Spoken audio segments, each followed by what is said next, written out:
Millions of Americans rely on Medicaid for health care, but it wasn't always this way. Where did Medicaid come from? How does it work? And what happens if the Trump administration cuts funding in 2025? Medicaid was created on July 30, 1965, as part of President Lyndon B. Johnson's Great Society program. The goal? Provide health care for low-income Americans who couldn't afford medical treatment. Before Medicaid, millions, especially the elderly, disabled, and children, had no health care coverage. Over the years, Medicaid expanded to cover more people, particularly under the Affordable Care Act in 2010, allowing states to include low-income adults in their programs. Medicaid is jointly funded by the federal and state governments. The federal government matches state spending based on each state's income level, so poorer states get more funding.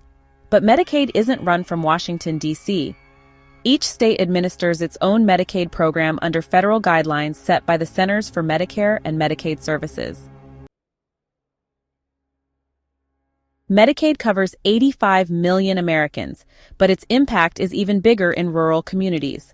States like New Mexico, Louisiana, and Arkansas rely heavily on Medicaid, with over 60% of children in rural areas enrolled in Medicaid or CHIP. However, many doctors and hospitals struggle with Medicaid's low reimbursement rates, forcing some providers to limit the number of Medicaid patients they accept. For millions, Medicaid means access to health care.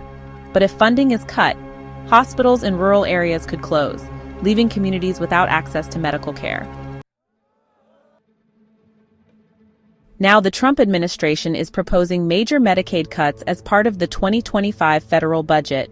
The House of Representatives' latest budget plan would cut $1.9 trillion from Medicaid over the next decade. States like California, Texas, and Florida could lose billions in funding, affecting millions of low-income residents. Opponents argue these cuts could push millions off Medicaid, increase medical debt, and overwhelm emergency rooms. Republicans say Medicaid costs too much and needs reform. Democrats argue cutting Medicaid would leave millions without health care. The debate is heating up, but what do you think? Medicaid has helped millions of Americans get health care since 1965, but now funding is at risk. Should Medicaid be cut, expanded, or reformed? What do you think? Should the government cut Medicaid funding? Comment below.